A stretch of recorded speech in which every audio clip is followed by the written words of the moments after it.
Mungkin saya akan mencoba menjelaskan apa sih yang dimaksud dengan shell ya. Jadi shell itu merupakan program besar yang disediakan oleh Linux untuk berinteraksi dengan user. Nah, shell sendiri itu seperti penerjemah bahasa perintah yang berupa input dari keyboard atau suatu file tertentu. Shell sendiri itu bukan termasuk bagian dari kernel ya, tetapi dia menggunakan kernel untuk menjalankan sebuah program, file, dan lain-lain. Lalu, apa sih jenis-jenis shell itu? Sebenarnya jenis-jenis shell itu ada banyak sekali ya, tapi yang saya tahu di sini tuh ada 4. Yang yaitu yang pertama BASH, BASH. Singkatannya itu Born Again Shell, di mana pengembangnya itu adalah Brian Fox dan Chet Ramy, dan pembuatnya itu Free Software Foundation. Lalu yang kedua ada KSH, Korn Shell. Sesuai dengan namanya, pengembangnya yaitu David Korn, dan tempat pembuatannya di AT&T Bell Labs. Lalu yang ketiga ada CSH, yaitu C-Shell, pengembangnya itu Bill Joy, tempatnya di University of California. Selain itu, Bill Joy juga membuat satu lagi shell yang bernama TCSH. Tempatnya tapi berbeda. Tempatnya di sini di Berkeley, Unix. Lalu, apa sih yang dimaksud dengan bash? Jadi, bash itu merupakan salah satu jenis dari shell ya. Digunakan juga pada sistem operasi Linux. Lalu, contrap. Contrap konsep manfaat dan kegunaan yang lain ya.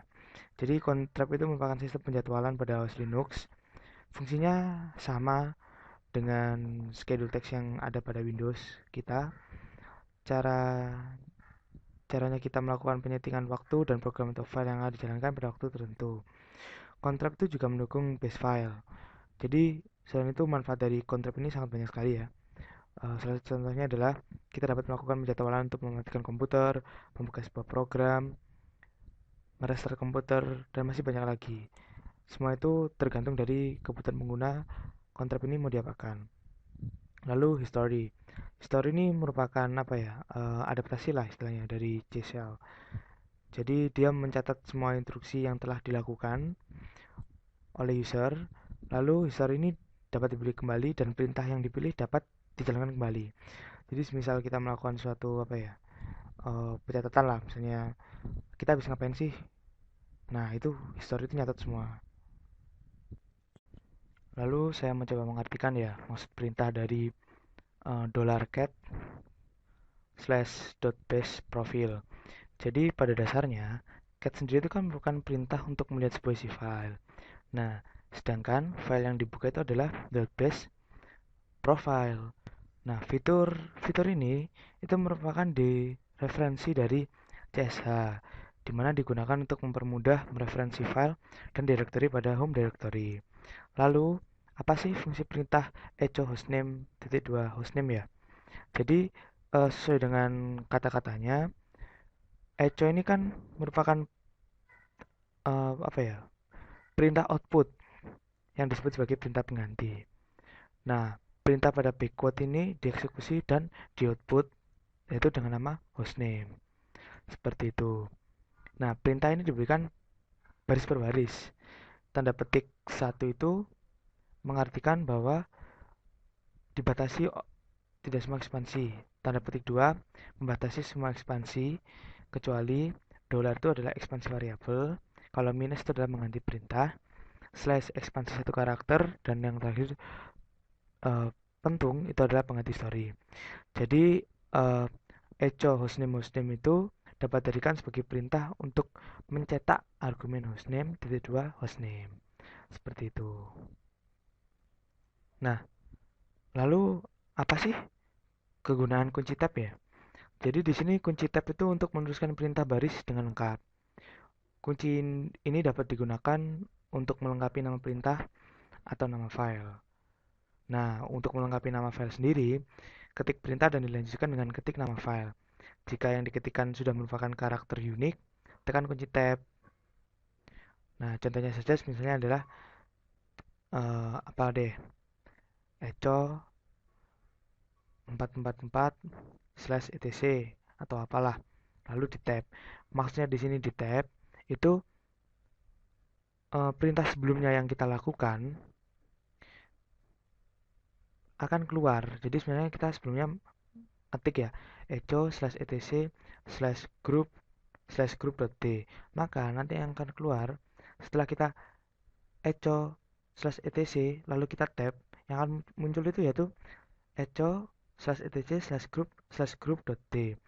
Jadi dengan melakukan tombol tab, maka perintah yang sebelum kita ketikkan itu akan keluar lagi. Jadi tidak perlu kita menulisnya terlalu panjang. Lalu pada bash scripting ya, jelaskan fungsi variabel dan kegunaannya. Sebenarnya variabel itu kan untuk mengenal atau identifikasi berupa satuan dasar penyimpanan ya, yang isinya atau nilainya itu bisa sewaktu-waktu berubah karena dieksekusi oleh program maupun proses yang dilakukan oleh sistem operasi. Nah, variabel sendiri itu fungsinya sebagai data yang akan menempati memori dengan tentu saja kapasitasnya tertentu. Nah, variabel ini dapat dibagi menjadi 3 kategori, yaitu yang pertama adalah environment variable, positional parameter, dan yang terakhir user defined variable. Variabel ini kita sering jumpai pada saat kita pelajaran APRO, dan fungsinya sendiri sebagai data yang akan menempati memori dengan kapasitas tertentu, dan kegunaannya tentu saja pada saat kita mengcoding, membuat sebuah program, itu pasti sangat dibutuhkan sekali yang namanya variabel. Lalu, bagaimana sih cara meminta input dari pengguna? Untuk meminta input dari pengguna, kita dapat menggunakan perintah read, yang arti dari read sendiri itu adalah membaca. Jadi read itu memiliki arti dia akan membaca setiap inputan yang dimasukkan oleh user. Nah, dimana inputannya itu terserah kita mau memasukkan apa. Yang penting kita itu telah apa ya menyuruh read sendiri itu untuk membaca inputan yang dibaca yang diketikkan oleh user gitu. Nah, lalu di sini kan ada pertanyaan. Jelaskan fungsi-fungsi logika yang dapat. Lalu terkait dengan fungsi-fungsi logika ya. Jadi fungsi logika sendiri itu terdapat dalam bash scripting atau bash programming. Nah, dimana digunakan untuk mendukung suatu pengambilan keputusan. Karena logika sendiri kan berartinya kan untuk menyelesaikan masalah. Jadi pasti pengambilan keputusan. Lalu operator logika yang sering dipakai itu adalah AND, OR, dan lain-lain. Dimana OR sendiri itu bernilai benar jika salah satu statement bernilai benar. Lalu apabila AND itu benar jika kedua statement itu bernilai benar. Jadi apabila salah satu salah, maka dia OR bukan AND. Lalu yang terakhir itu pentung. Pentung dia adalah membalikan nilai sebuah statement. Gitu. Nah, lalu apa saja sih operator matematika yang dapat digunakan? Operator matematika yang digunakan itu ada banyak ya. Yang sering digunakan itu adalah tambah atau plus, kurang, minus, kali. Tanda apa? Tanda bintang itu biasanya terdapat di angka 8, lalu bagi slash dan modulus atau persen atau sisa bagi. Gitu. Lalu untuk penggunaan variabel string dan numerik ya. Variabel string sendiri itu digunakan untuk mendeklarasikan variabel yang berupa karakter huruf. Itu untuk string. Sedangkan variabel numerik ya tentu saja mendeskripsikan variabel yang berisi karakter angka. Nah, lalu bagaimana dengan penggunaan perulangan dan percabangan? Dalam batch scripting juga pasti dikenal adanya perulangan dan percabangan. Contohnya dari perulangan adalah penggunaan for. For ini tuh pasti ya, for itu perulangan ya sampai dengan kondisi tertentu. Biasanya itu for bla bla bla bla bla bla, bla apa. Lalu yang kedua itu ada while. While ini kalau kondisinya itu benar atau tidak perintah, maka while itu akan diulang terus menerus. Lalu yang ketiga ada until. Until itu sama aja sih kayak while, cuman until itu akan diulang selama kondisinya itu salah. Lalu yang terakhir adalah select. Select ini berguna untuk apa ya, pembuatan layout untuk menu pilihan sih biasanya. Kemudian ada percabangan. Percabangan ini ada dua. Yang pertama if, yang kedua itu case. If ini berfungsi untuk dia menyeleksi berdasarkan satu kondisi tertentu ya. Jadi kita menentukan kondisinya itu bagaimana.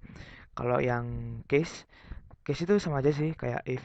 Cuman case ini kondisinya itu banyak sekali, dalam arti bisa majemuk. Jadi jika dibandingkan dengan if, tentu saja case lebih efisien dan syarat penggunaannya pun kondisinya sangat banyak gitu. Ya, ini untuk eh, melakukan sebuah langkah-langkah ya. Langkah-langkah untuk membuat script sederhana yang akan saya contohkan.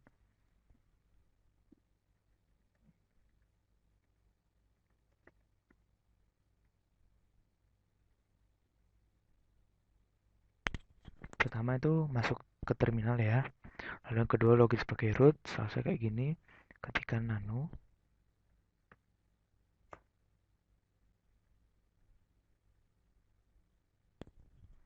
Nah, di sini kita mencoba mengetikkan semua yang ingin kita tampilkan sesuai dengan soal yang ada.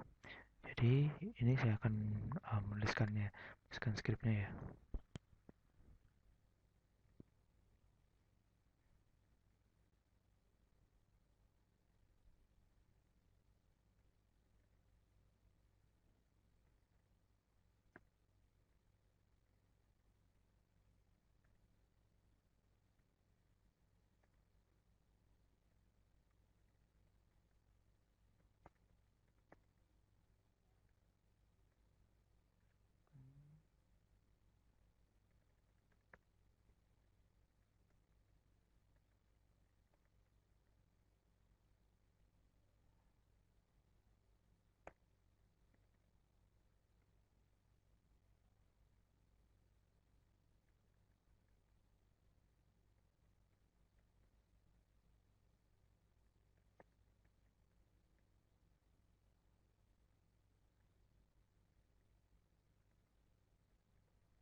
Nah, ini bentar-bentarnya ya, masukkan NRP, lalu masukkan nama. Itu ini dia untuk menampilkan ya. Terus perulangannya.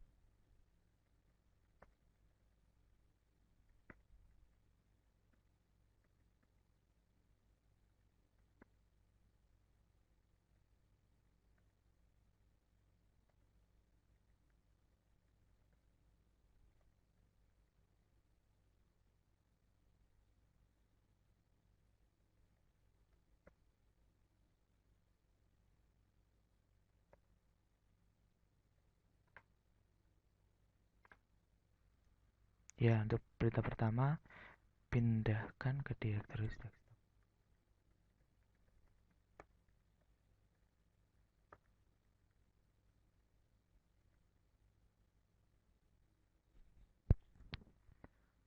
Lalu yang kedua itu pindahkan ke directory dokumen.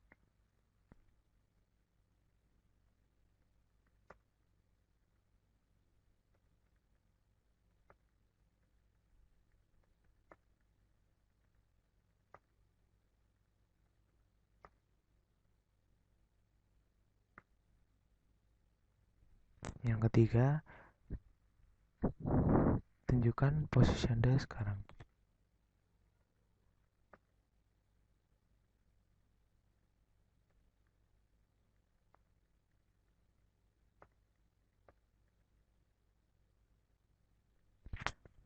keempat, pindah direktori kerja.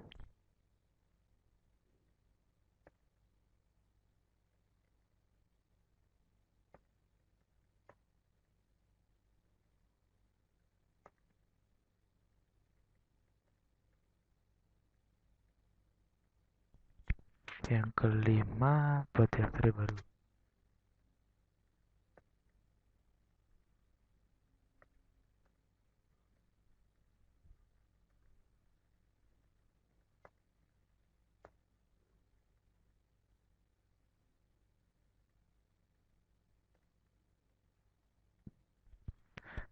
Yang keenam, mengubah nama direktori.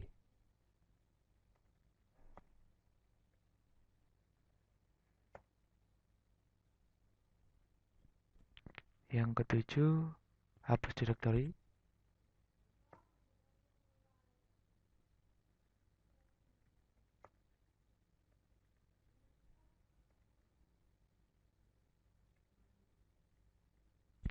Yang kedelapan, Anda menuliskan versi kernel.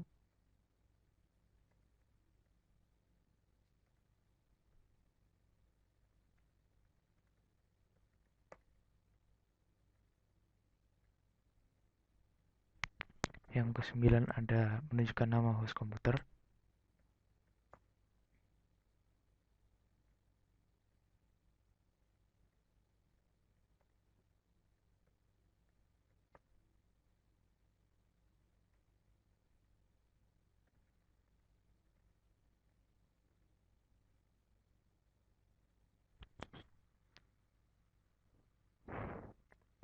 Lalu Anda membuat sebuah file ya.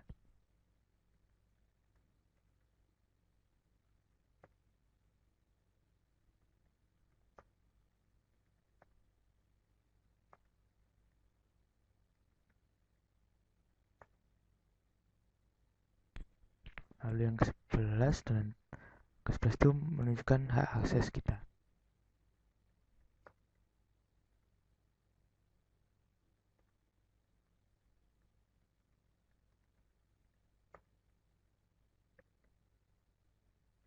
Dan yang terakhir itu keluar.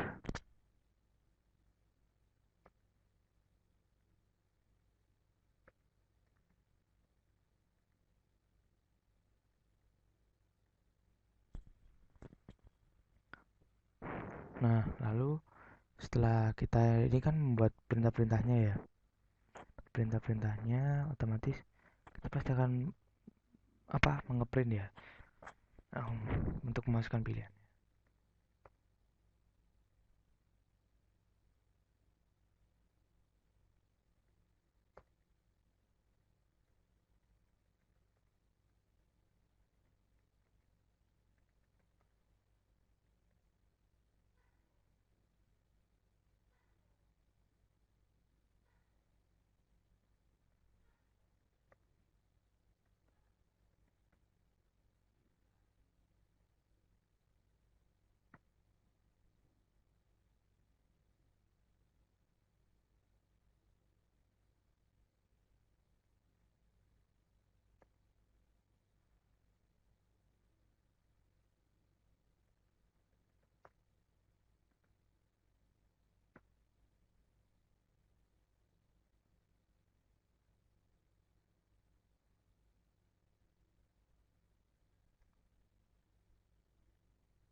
Nah, setelah selesai mengetikkan semua kodenya, tekan tombol Ctrl X ya, itu di save artinya.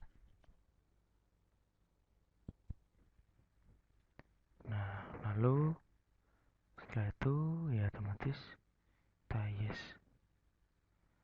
Oke, ntar. Nah, setelah selesai, karena kita sudah selesai semua kan, kita ingin mengganti akses tadi dengan mengetikkan cemot 777 terus nama script.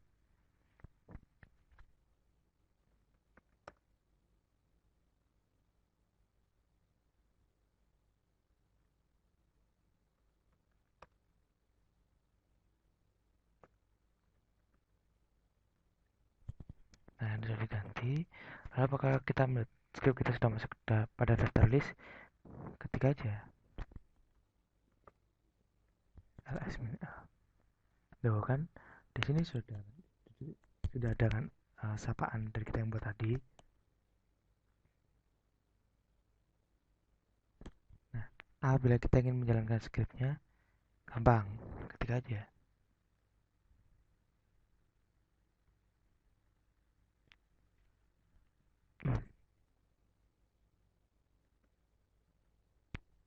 Tuh kan, di sini akan dilihat kan, perintahnya Mas kan RP Anda berapa.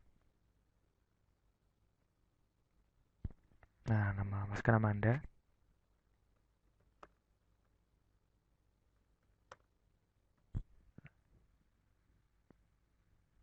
Nah, hai.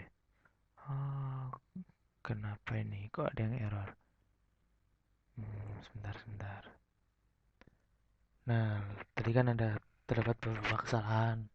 Jadi setelah saya putarkan, ternyata ada kesalahan di bagian codingan. Nah, bagaimana untuk melihat codingan kita benar apa salah? Ketik aja, kita masuk. Nah, ini berarti sudah benar tandanya. Loh, sudah bagus kan? Kemudian kita save aja. Lalu untuk mengaktifkannya, ketik aja ini. Selesai apaan? Masukkan RP kita. Lalu masukkan nama kita.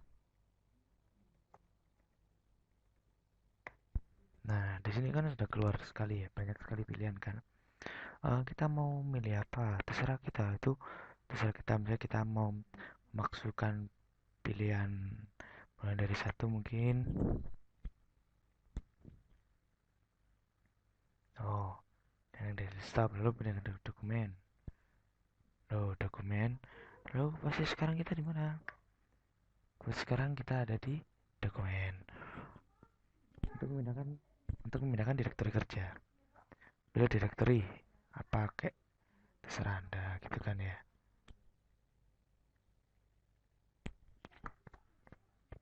Nah, lalu buat direktori baru.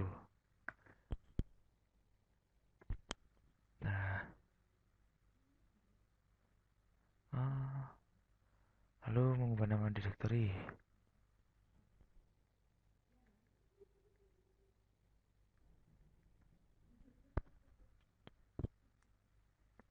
Nah, itu bagaimana seperti channel kan? Map yang tidak ada, terus nama hostnya yang tidak ada juga, terus buat sebuah file text yang tidak ada juga ya kan? Benar? Tidak saya set, aksesnya root, 17 keluar, keluar kan?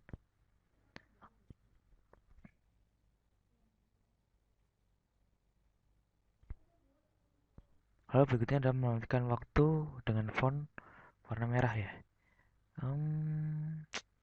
Itu sih gampang ya. Ya klik aja, kita edit lagi di sapaan, terus tambahin aja menunya waktu.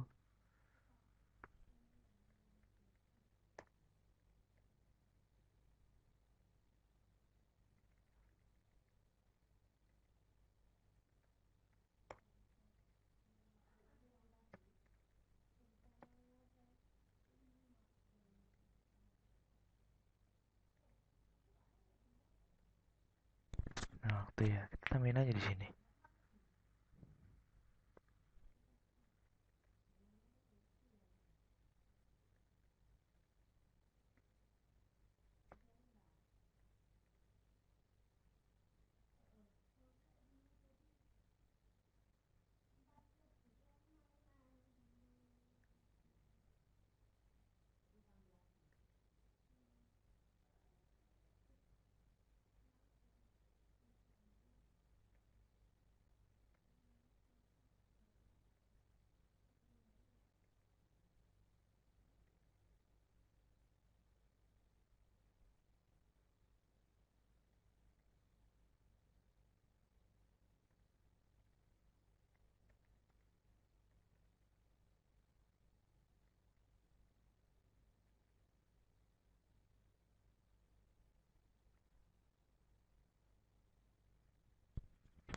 sekarang mari kita coba.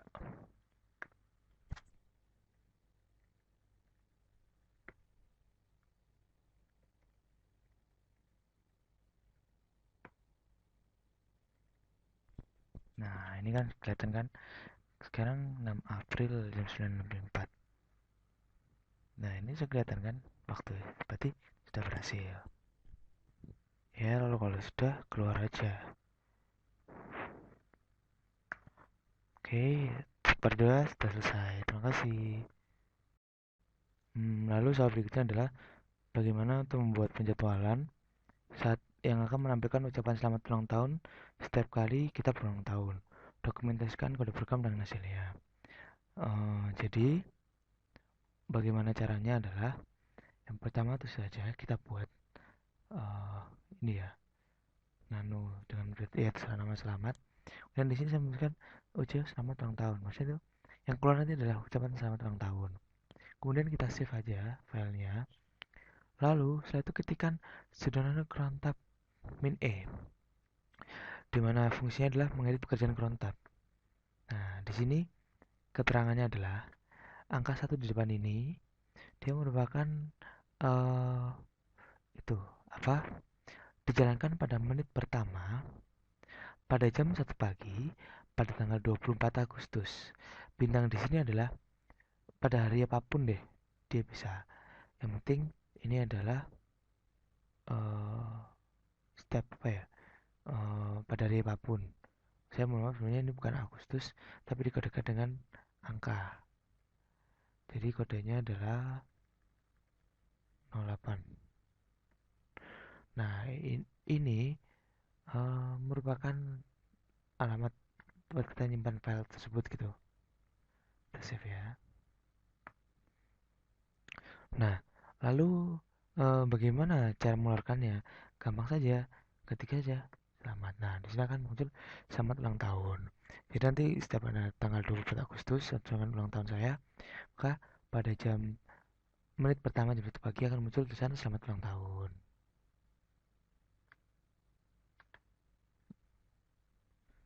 Nah, lalu bagaimana untuk ya apa namanya? Merubah jadwalan dari skrip seperti 3 nomor 1 setiap 1 menit sekali. Ya, buka aja di sini.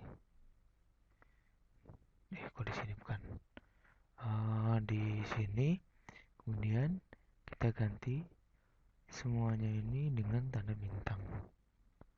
Maksudnya apa? Tanda bintang di sini tuh berarti kan bahwa karena peraturannya adalah yang pertama 1 menit sekali, nanti akan muncul 1 menit sekali gitu. Nah, lalu buat penjadwalan sekia pada saat user pertama kali login akan ditampilkan pesan selamat datang nama user. Gampang saja pada saat kita di apa uh, penjadwalan ya. Nah, kita klik kanan aja di sini tuh tampilan.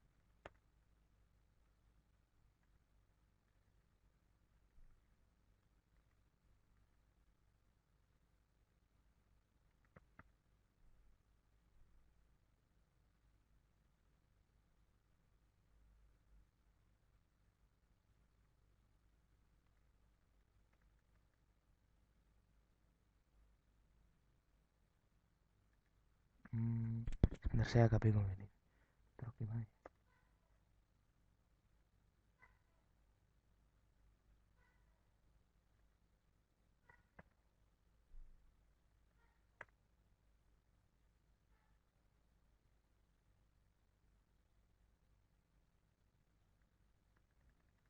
Oh,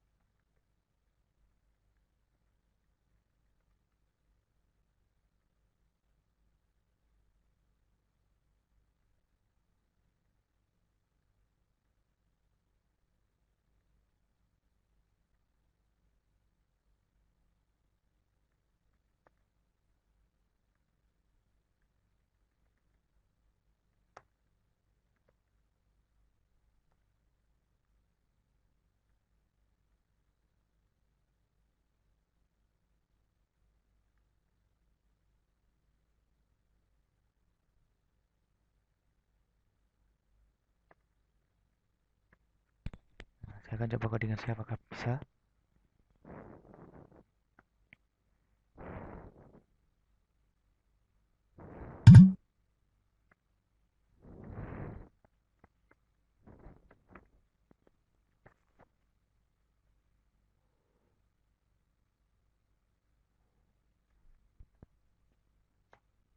Mohon maaf tadi ada kesalahan teknis ya.